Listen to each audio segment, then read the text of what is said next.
shift a third pair of linear equation in two variable. Theory number 3.1। चलिए देखते हैं क्या है।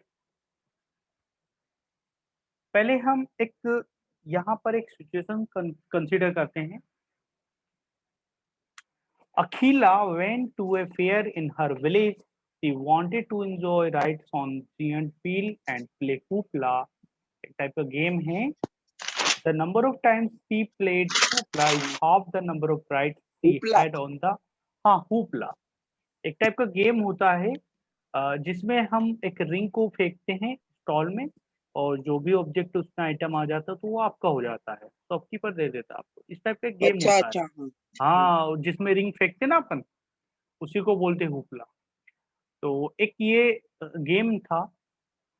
And the number of times she played hoopla is half the number of rides she had on the giant wheel and if each ride cost 3 rupees and the game of hoopla cost is 4 rupees.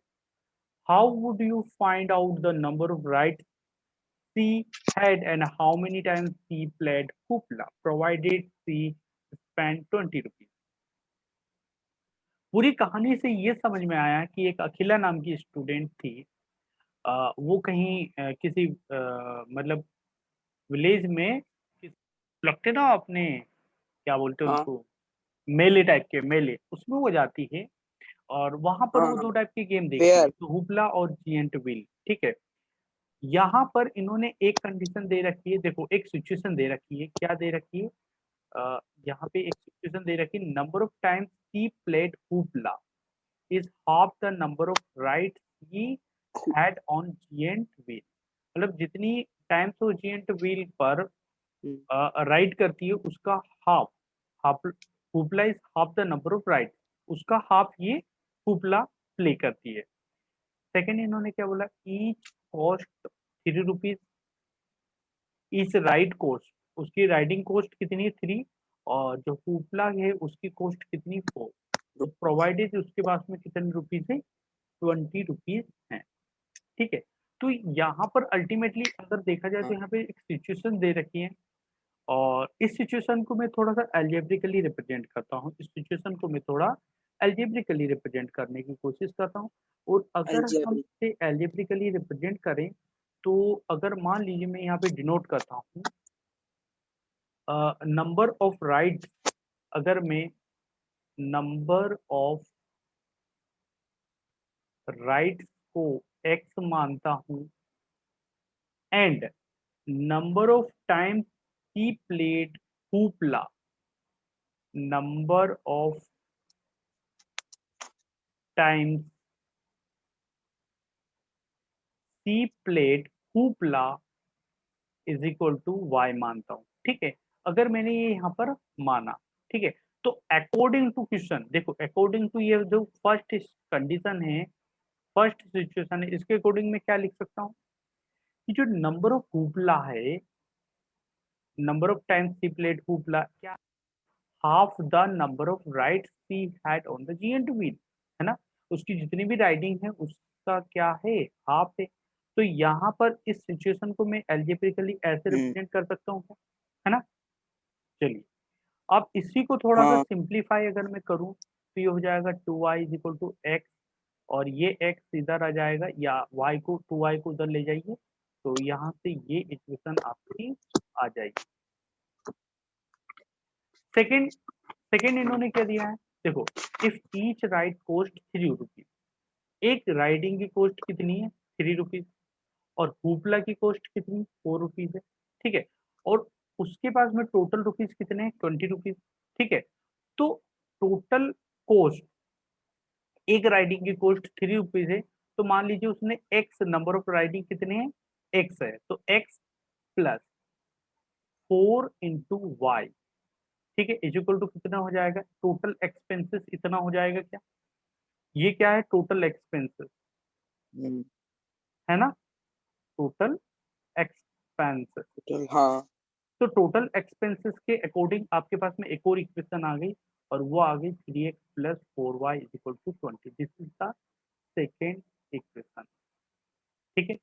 तो एक question में आपके पास में दो equation आ रही है, अच्छा एक बात बताइए मुझे, ये जो दोनों इक्वेशन है x minus two y is equal to zero, एक ये इक्वेशन है और एक है 3x plus 4y is equal to 20। अब मुझे ऐश्वर्य ये बताइए, जो दोनों इक्वेशन है, दोनों इक्वेशन लीनियर इक्वेशन है क्या? लीनियर इक्वेशन किसे कहते हैं आपको पता होगा? वेरिएबल की डिग्री क्या होना चाहिए? Degree of variable must be one, है ना? अगर वन हुआ तो वो वन लीनियर होगा, नहीं तो वन क्वाड्रेटिक, नहीं हाँ तो क्यूबिक बाई क्वाड्रेटिक कैसे होता है? तो यहाँ पर जो डिग्री ऑफ वेरिएबल्स है वो वन है, तो हम इन्हें क्या बोलेंगे? हाँ वन वेरिएबल वाली है, सॉरी हाँ डिग्री क्या है वेरिएबल की? वन है। तो ये हो जाएगा linear equation in two variable, यहाँ पे टू वेरिएबल है, वन है तो इन्हें हम ये बोलेंगे हाँ लीनियर इक्वेशन। हाँ हाँ linear equation, in two linear variable. Equation in two variable, ठीक है? ये क्या है? Two variable. सर इस चैप्टर में इक्वेशंस फॉर्म करनी पड़ेंगी। हाँ, linear equation in two variable, ठीक है। और यहाँ पर आपके पास में टोटल कितनी इक्वेशंस है? दो, तो हम इसे क्या बोलेंगे? पेयर ऑफ, क्या बोलेंगे? Pair of linear equation in two variable. तो pair pair of of linear equation in two variable, pair sir ये वर्ड, जो पेयर वर्ड है, पेयर वर्ड किसके लिए आ रहा है? क्योंकि यहाँ पर दो इक्वेशन है, दो इक्वेशन का पेयर है, इसलिए हम क्या दो के कहेंगे? साथ pair of linear equation in two variable. तो जैसे कि आपका जो नाम है, pair of linear variable. Equation variable, तो अब आपको समझ में आ गया पेयर का मतलब क्या है। पेयर दैट मीन्स ऐसी दो लीनियर इक्वेशन इनटू वेरिएबल हाँ जो दो है, दो का एक पेयर है।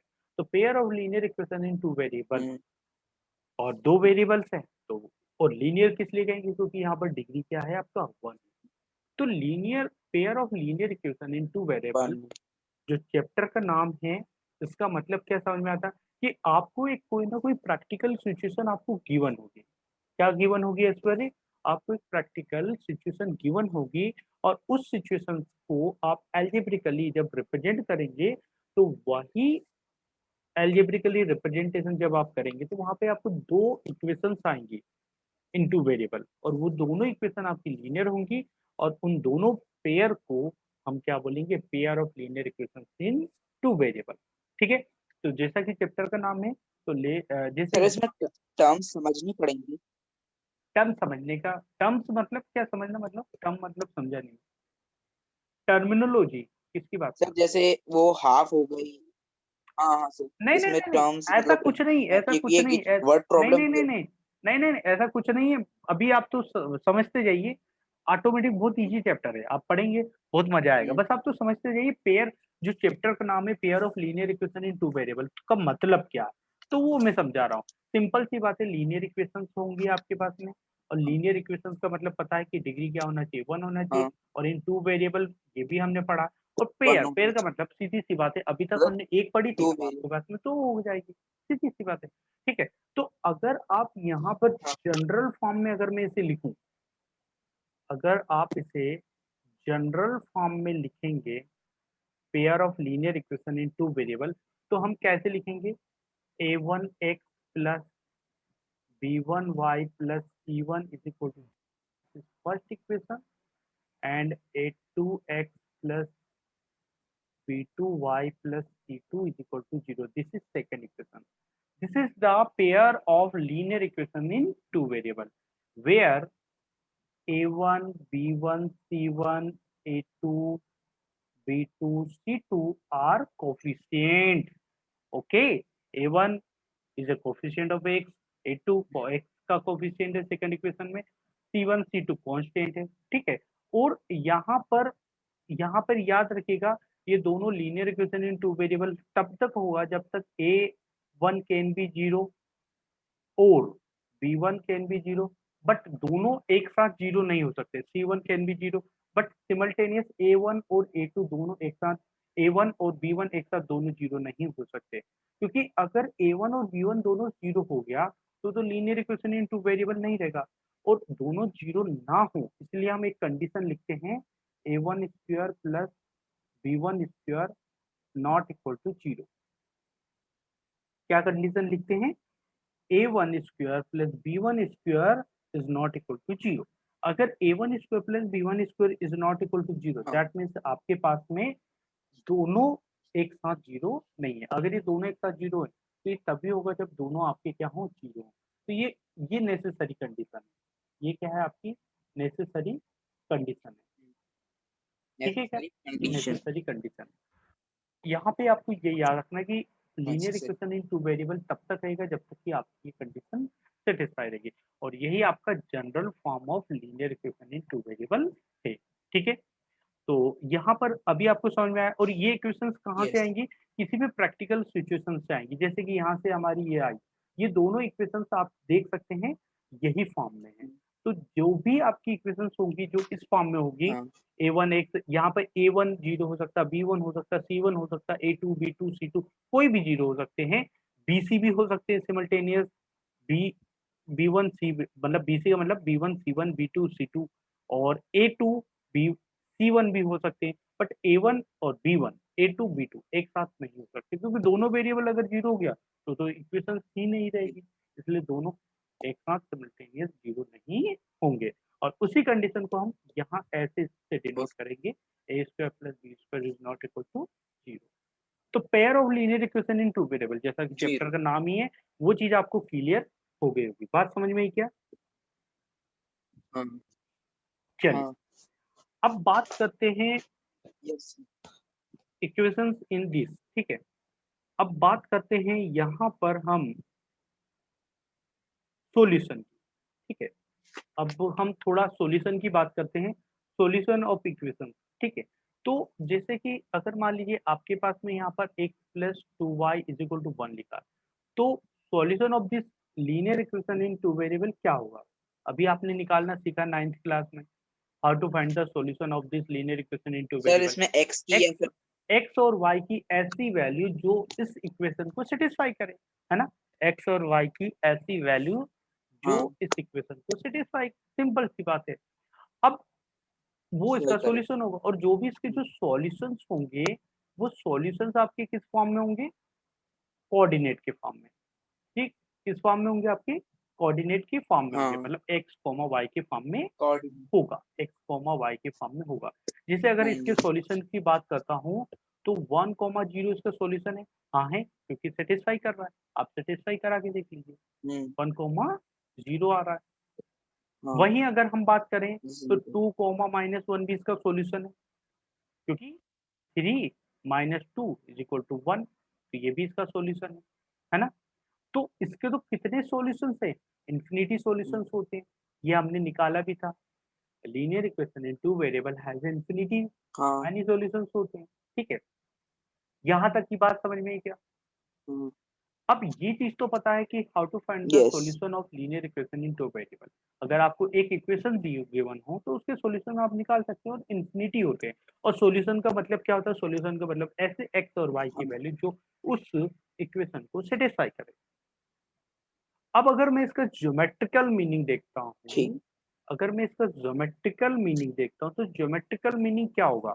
ज्योमेट्रिकल मीनिंग का मतलब ये है कि अगर आप इसे प्लॉट करते हैं, अगर मान लीजिए आप इसे प्लॉट करते हैं, अब ये क्या हो जाएगा? 1 0, तो 1 0 तो ये हो जाएगा 1 कॉमा 0, और 3 कॉमा माइनस वन, तो एक्स की वैल्यू 3, 2 3 कॉमा माइनस वन। 1 ठीक है, तो अगर आप इसे प्लॉट करेंगे तो इसका ग्राफ कुछ ऐसा जाएगा, इसका ग्राफ कुछ ऐसा जाएगा, है ना?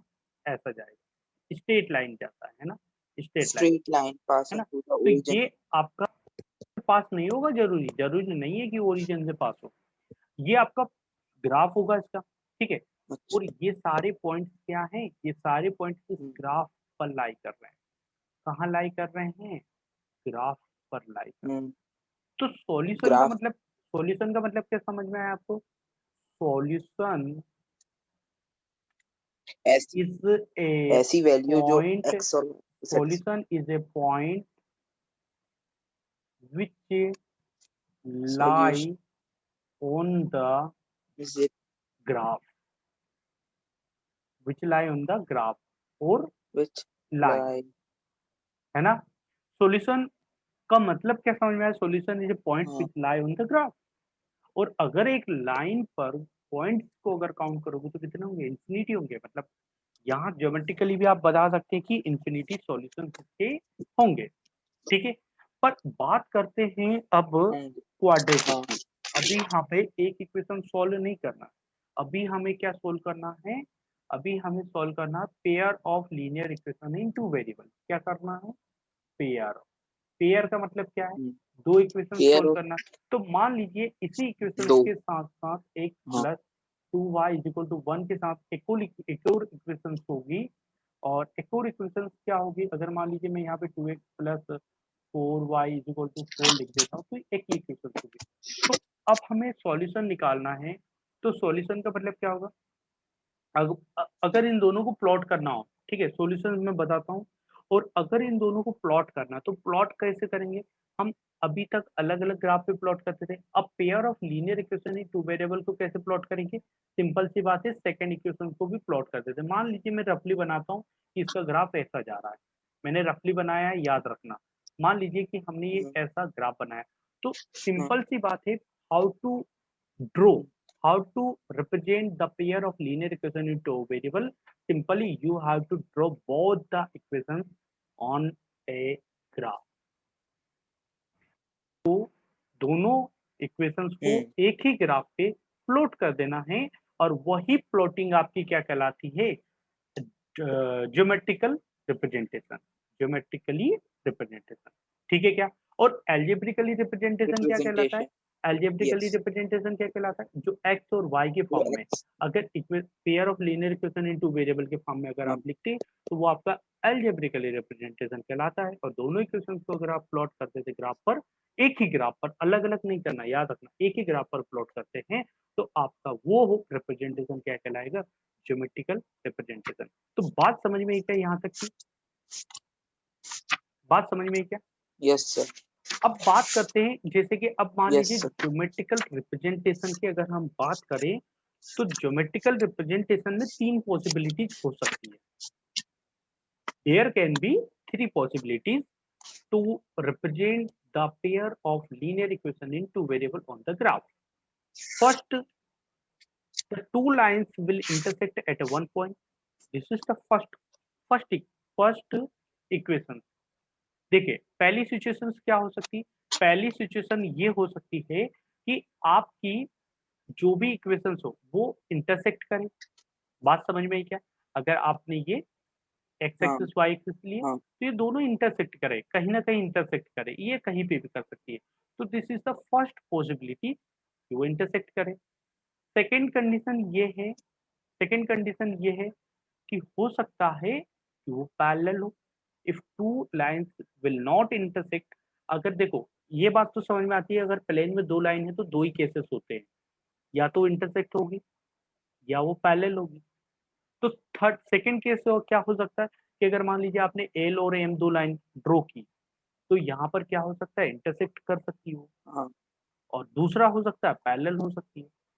तीसरा केस क्या हो सकता है, कोइंसाइड हाँ। हो जाए। क्या हो जाए, कोइंसाइड। कोइंसाइड का मतलब क्या है, लाइन के ऊपर लाइन, लाइन के कोइंस। ऊपर लाइन, लाइन के ऊपर लाइन। जैसे अगर मान लीजिए ए बी लाइन है, तो दूसरी वाली जो लाइन है वो भी इसी के ऊपर से जा रही हो, दूसरी वाली लाइन भी इसी के ऊपर से जा रही हो, तो इसी को बोलते हैं कोइंसाइड होना। ठीक। ओके, मतलब उसको ओवरलैप कर ले, ढक ले, ठीक है।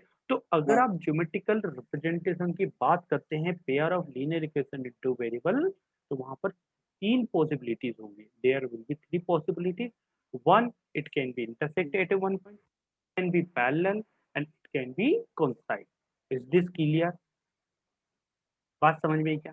अगर आप pair yes of sir. Linear equations in two variable को प्लॉट हाँ करेंगे तो तीन पॉसिबिलिटीज होंगी, और वो ये तीन पॉसिबिलिटीज है। अब बात करते हैं हम आगे, जैसे पहला एग्जांपल है आपका, पहला सर 2 एग्जांपल, मिनट। हाँ बताइए, लिख लीजिए इसे, सर उसको नोट, सर नोट। नोट कर लीजिए। इससे पहले क्या था, द टू लाइन, तो वो भी वो कर लिए।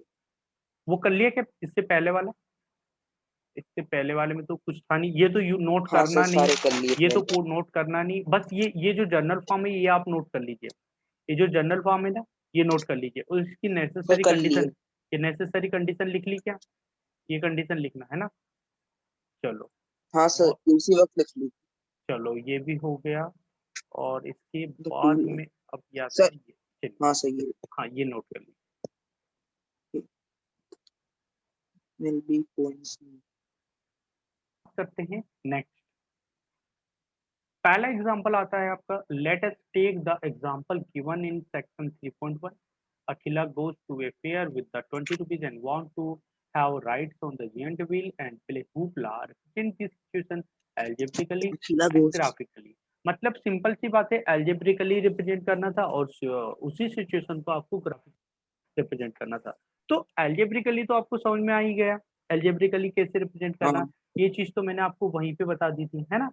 तो हम्म। वो वहां पर हमारी दो इक्वेशंस फॉर्म हो रही थी।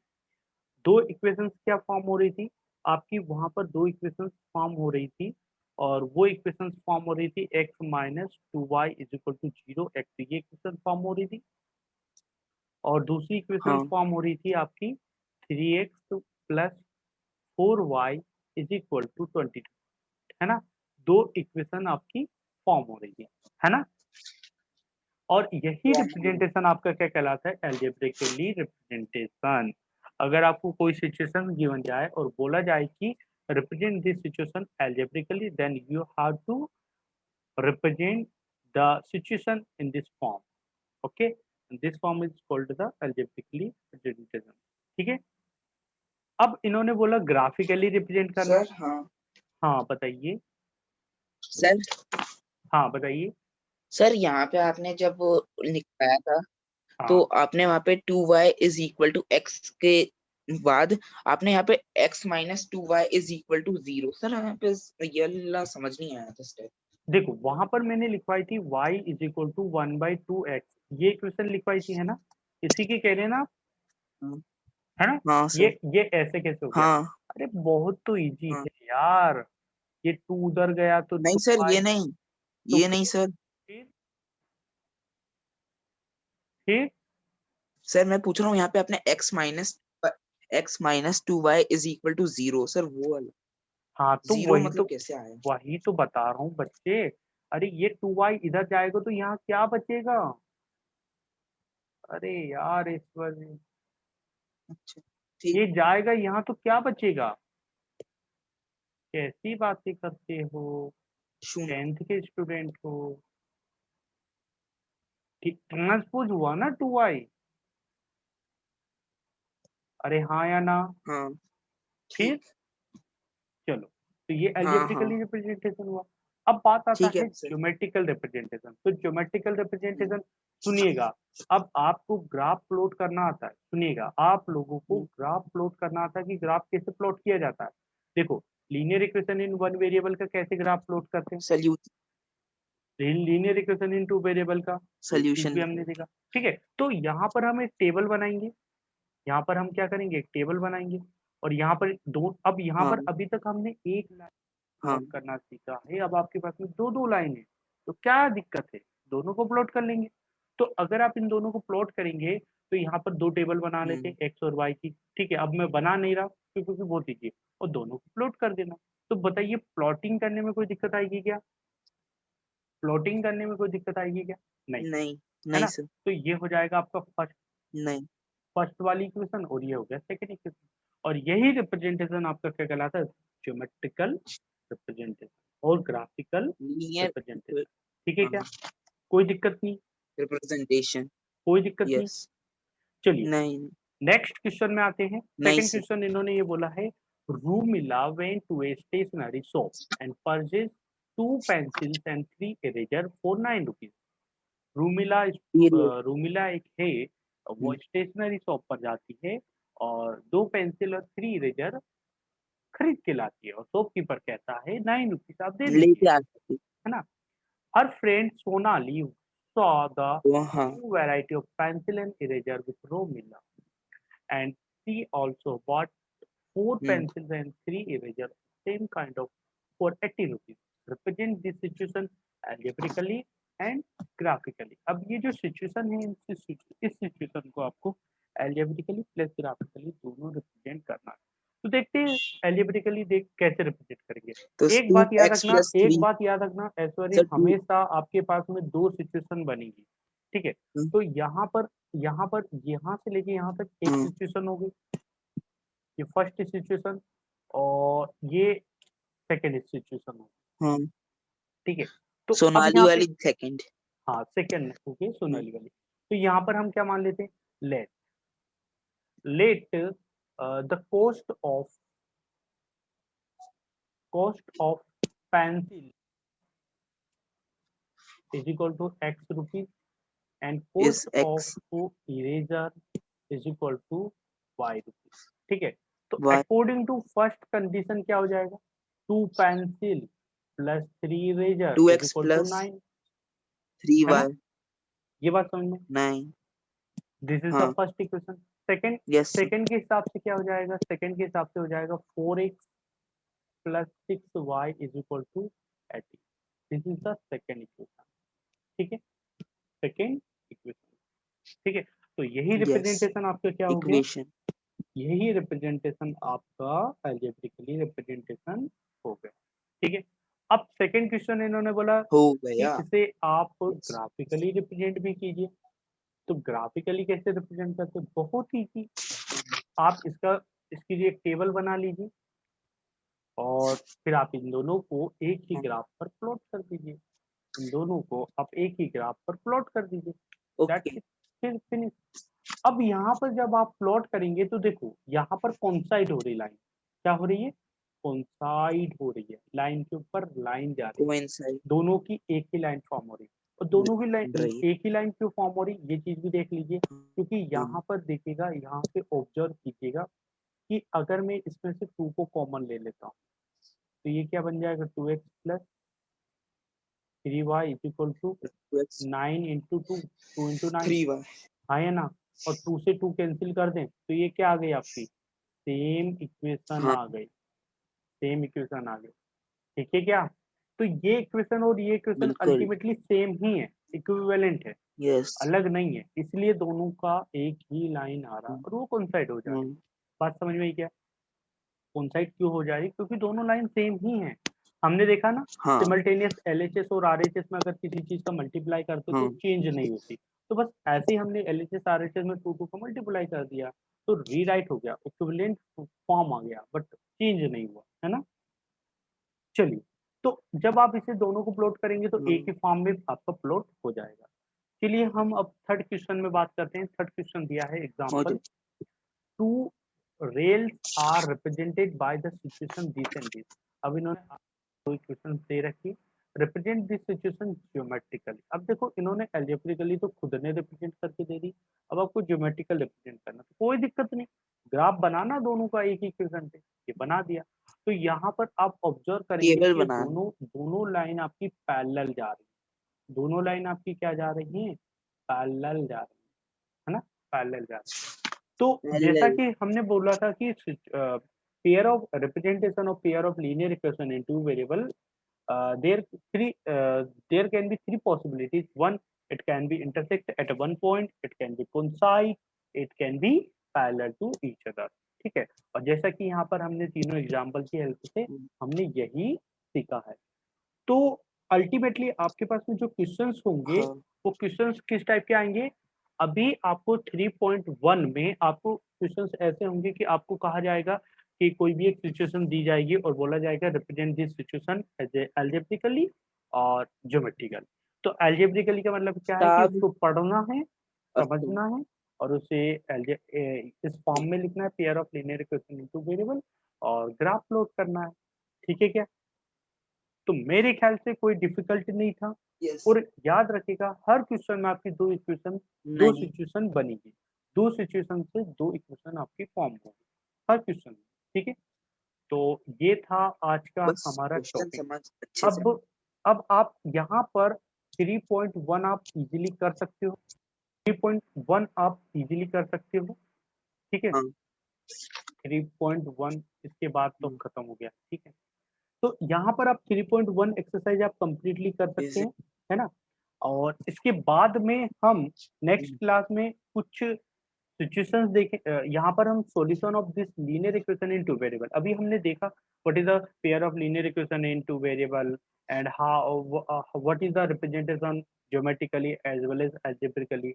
इन नेक्स्ट क्लास हम देखेंगे what is the solution of pair of linear equation in two variable, और वहां पर भी टू टाइप्स के सॉल्यूशंस देखेंगे, एक देखेंगे ग्राफिकली, एक देखेंगे अलजेब्रिकली। अलजेब्रिकली में अलग अलग मेथड से सब्स्टिट्यूशन, एलिमिनेशन, क्रॉस मल्टीप्लिकेशन और भी बहुत सारे फॉर्म है, तो वो हम नेक्स्ट क्लास में देखते हैं। तो अभी आप 3.1 कंप्लीट करके रखिएगा, कल हम मिलते हैं, ठीक है क्या? यस सर, इस बार भी सिलेबस